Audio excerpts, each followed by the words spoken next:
I'm Stephanie Jaworski of JoyBaking.com. Today we're going to make a butternut squash pie, and this is what it looks like. It has a buttery, crisp crust and a sweet custard-like filling.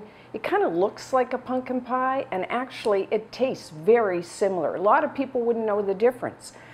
So what we're going to do is we're actually going to make our own squash puree. So you need to preheat your oven to 400 degrees Fahrenheit, which is 200 degrees Celsius. You'll need a baking sheet. You can line it with foil or parchment paper. And then you need, for this, we need about 2 cups, 425 grams of puree. To get that amount, buy a squash that's about 2 to 2.5 pounds, which is about a kilogram squash.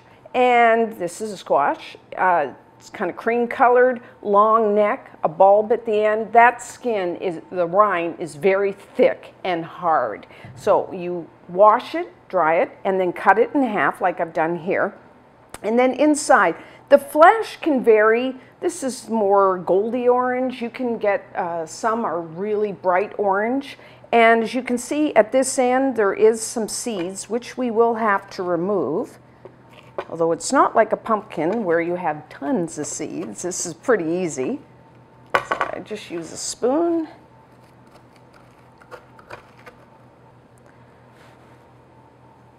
And then I like to brush the flesh with some oil. I'm just using a vegetable oil. You could use canola, corn, even a light olive oil, or really you could use some melted butter.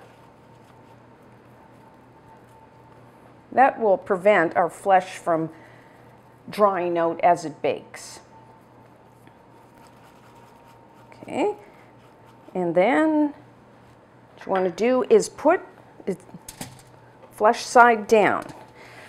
So to bake this, for this size, about 45 minutes to 1 hour. What we're looking for, the outside skin will kind of start to shrivel, and when you take a knife and insert it, this will, like this hard outer rind will soften. Put a knife into it, the flesh will be soft and tender. So somewhere between 45 minutes and 1 hour.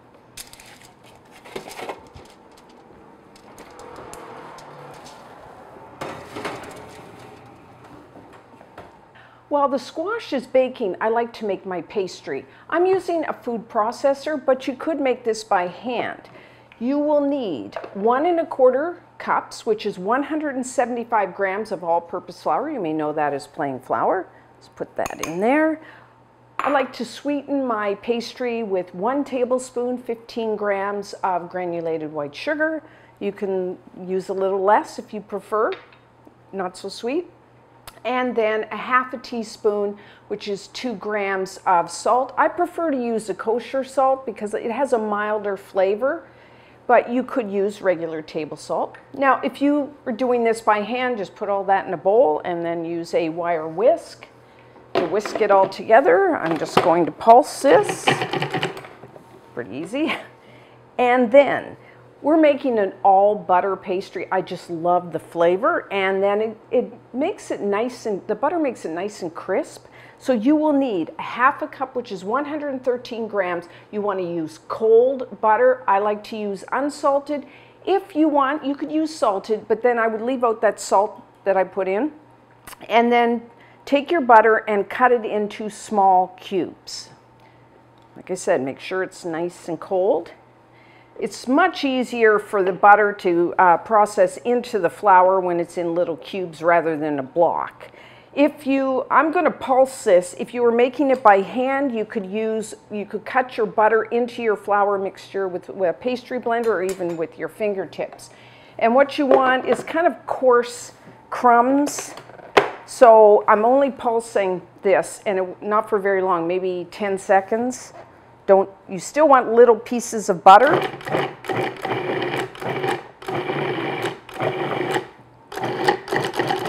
So check that. Just a couple seconds more.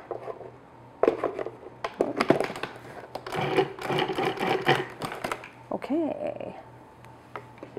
So this is what you're looking for. You will see some visible pieces of butter that's okay. That's going to make it really good tasting. Nice texture to it. And now we need to use some water to bind everything together. You want, like I just put in a glass, you want ice cold water. And depending, like flour can absorb different amount of liquid depending how the flour was stored and all that. So 3 to 4 tablespoons, that's what I'm going to say. You might want to even start with maybe 2.5, because we don't want too much and then it's, you know, your pastry's way too wet. So I'm just going to sprinkle that on top. If you were doing this by hand, just use a fork or even your fingers. And I don't want a solid ball of dough here. I just want it to start to clump. I will show you.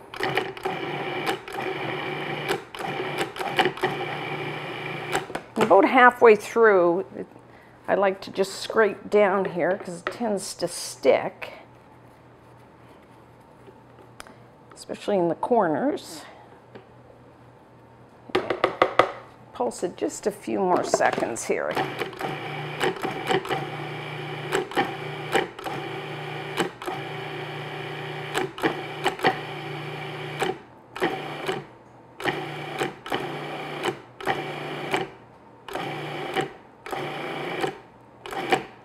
Okay, I'm going to check it now. It's pretty good. Yeah, that's done. See, if I take it, it sticks together, but it's still kind of very loose. Actually, when you pulse, if you're using a food processor, you can, when it starts to come together, the sound of your food processor changes a little. That's another way of knowing. But it's better to under than over process this. So now, get a piece of plastic wrap. And then what I do is I use the plastic wrap because you want to handle your pastry as little as possible. That will be nice and light. You don't overwork it here. So what we're going to do is just bring it together. And then shape it into a round. Now we're going to have to chill this. You know, I find about an hour. So just smooth it out, wrap it up. I'm going to put it into the refrigerator and let it chill.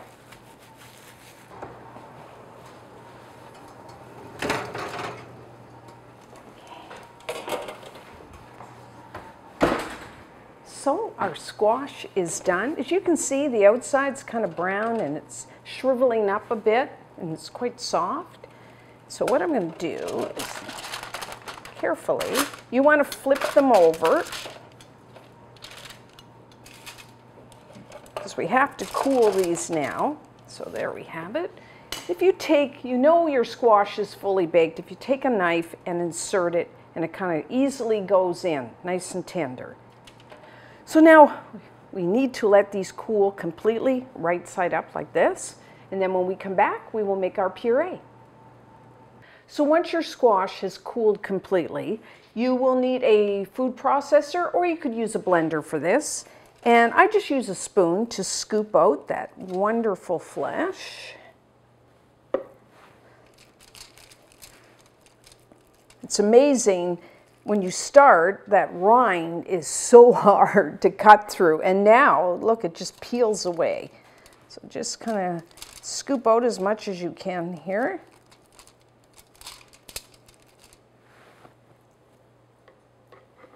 Okay, that looks good. If you taste this, it's a mild flavor, a little sweet, almost nutty. It's really good. So, let's put that on there. And then I'm just going to process this until it's nice and smooth.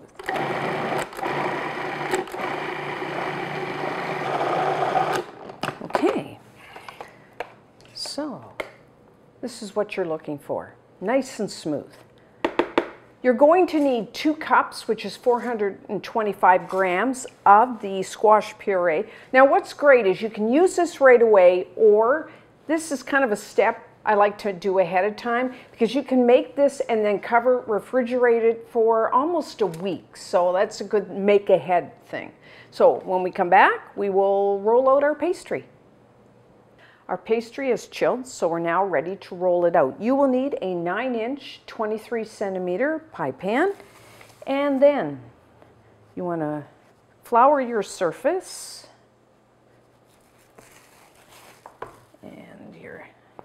and your dough, and you will need a rolling pin. Now when you're rolling, you want to keep lifting and turning your pastry to make sure it's not sticking. If you find it cracks a little, it might be a little cold, which mine is, so you just kind of put it back together. You can let it sit for a few minutes, or you can whack it with your rolling pin. Does take a little practice, so don't worry. No one will know. Just patch it up, and mine is really cold.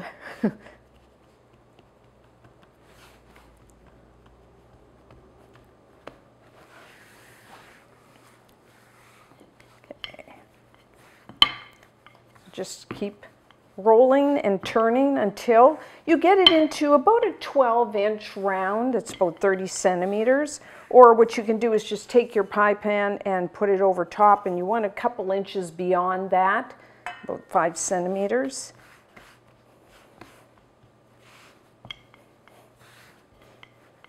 Okay, that looks about right. Always run your hand over. Always run your hand over the dough to see if it's an even thickness. Now to get it in the pan, I'm just going to roll it around loosely around my rolling pin. Put it over top, like so. And then I'm going to kind of push it down as I'm fitting it in, especially into the corners.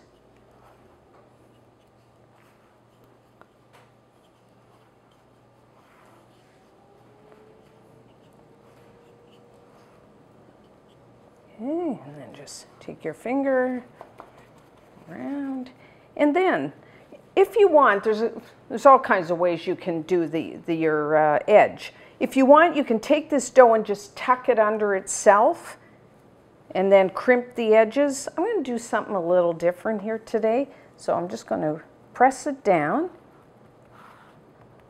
Never pull your pastry when you're putting it into the pan.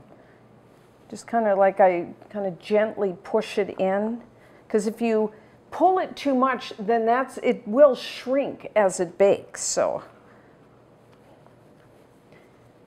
okay, make sure that's down, and then I'm just going to take a knife and cut off my excess.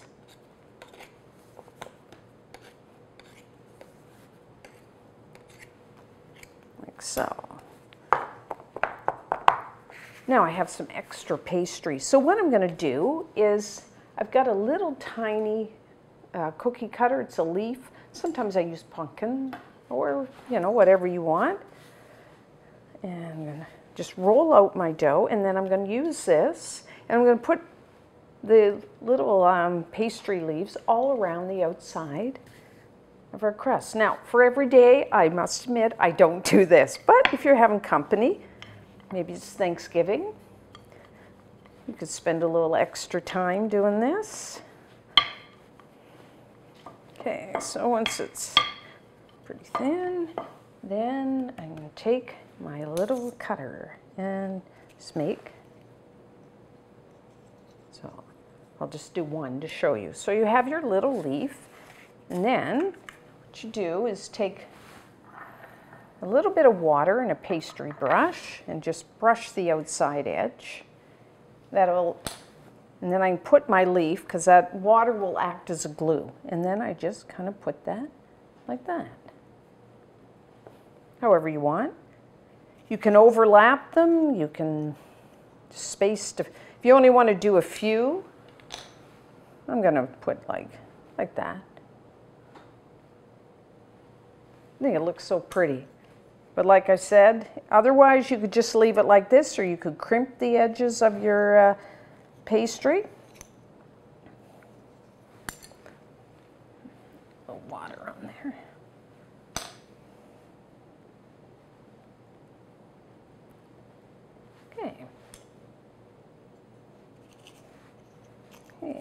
This is our last one.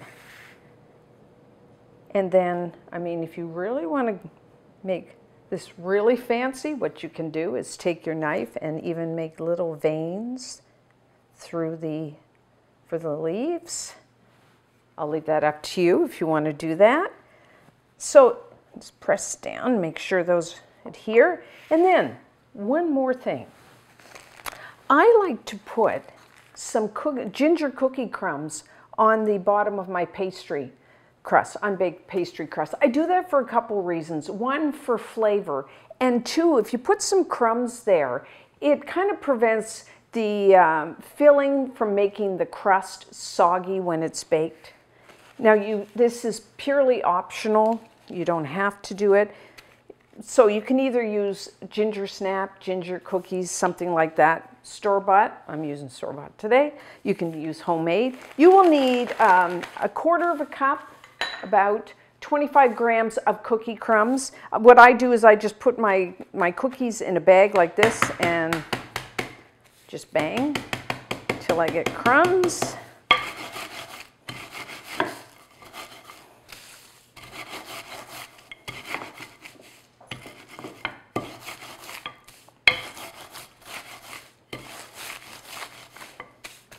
Okay, and then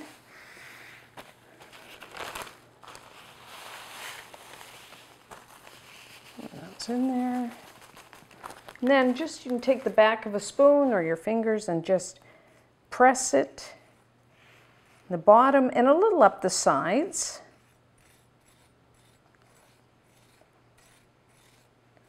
Make sure it sticks. And then what I'm going to do, once I finish doing this, I'm going to cover this, and we want to chill the pastry again. So I'm going to put it back into the refrigerator until it gets nice and cold, you know, half an hour or so. And meanwhile, what you want to do is preheat your oven to 375 degrees Fahrenheit, which is 190 degrees Celsius. Now, if you have a regular oven, by that I mean your baking element is on the bottom, then what you want to do is have your wire rack in the bottom third of the oven, because we're baking this, the pastry is uncooked.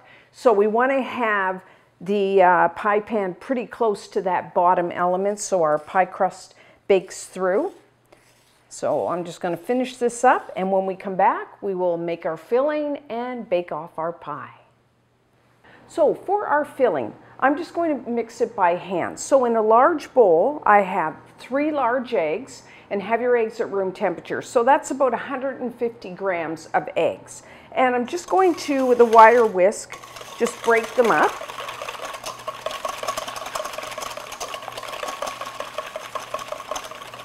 Okay, and to that, I'm going to add half a cup, about 110 grams of firmly packed light brown sugar. And also, for these spices, just like with a pumpkin pie, I'm actually using the same spices. 1 teaspoon of ground cinnamon, a half a teaspoon of ground ginger, and just a pinch, about 1/8 of a teaspoon of ground cloves. And then, you can't see it, but I have a half a teaspoon, 2 grams of salt. And then, I like to add just a little bit of vanilla extract. I'm adding a half a teaspoon, 2 grams, just for flavoring. If you prefer, you can leave that out. And I'm just going to whisk that to dissolve the sugar into the eggs. If you like, you could add a little bit of freshly grated nutmeg. That always goes nice as well. Okay. And then I'm adding 2/3 of a cup, which is 160 grams, 160 milliliters of a cream. Now, depending on how rich you want your filling to be, you can use, today I'm using half and half, which means half cream, half milk. You could use a light cream. I've also used a heavy cream. So really, whatever you have in the house and how rich you want your filling to be. And just whisk that in, and have your cream at room temperature as well. And then, of course, we need our squash. So you will need 2 cups, which is 425 grams of your puree. Now, if you did make it ahead of time, which I typically do, and then it's in the fridge, bring that to room temperature as well. Isn't that gorgeous? Now at this point, you don't want to, we just want to mix the squash into our filling. We don't want to overmix.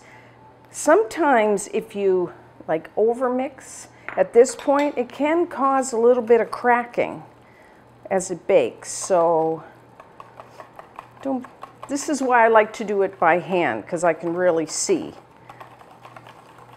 So what I've done is I have my chilled, unbaked pie crust, and I like to put it on a baking sheet just in case we get some leakage you don't want, which I've had, but you don't want it, and then it ends up on the bottom of the oven and burns. So good idea to put it on a baking sheet. Okay, that looks good, doesn't it? It really does kind of look like pumpkin filling, doesn't it?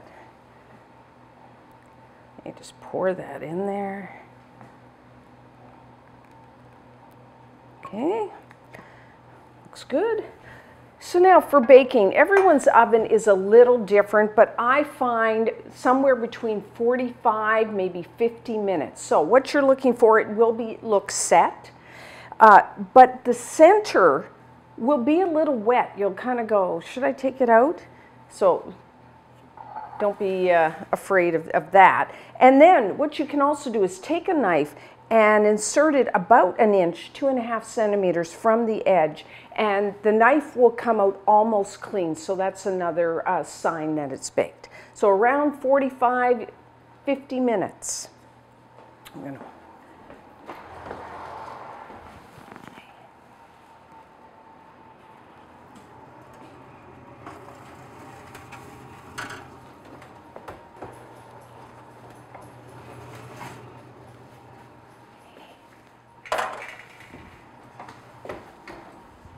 So our pie is now done. You see the crust is beautiful golden brown. And when I took a knife and inserted it about 1 inch, 2.5 centimeters from the edge, it just comes out just a little wet. So now I put the pan on a wire rack. I want to let this cool completely. But I forgot to mention, during baking, if you find your outside crust is getting a little too brown before the filling is set, then if you have one of these, it's a pie shield, you can put that over, or you could just take some strips of foil and put it around there. Just, I mean, you don't want your crust to get overdone. So what I'm going to do is just let this cool down to room temperature, and then we will try a piece. Okay, so let's cut a slice. This with a sharp knife.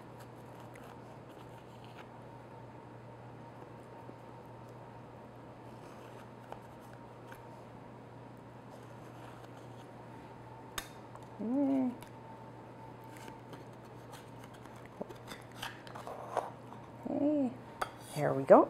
Lost a bit of the crust there. So you can serve this. I'm just going to have a plain. Some softly whipped cream is very good. So let's try a bit. So as you can see, the crust, and then there's that little bit of the ginger cookies, and then the filling.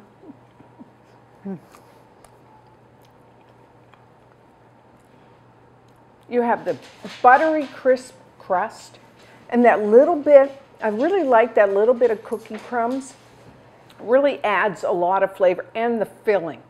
It is smooth, it is creamy.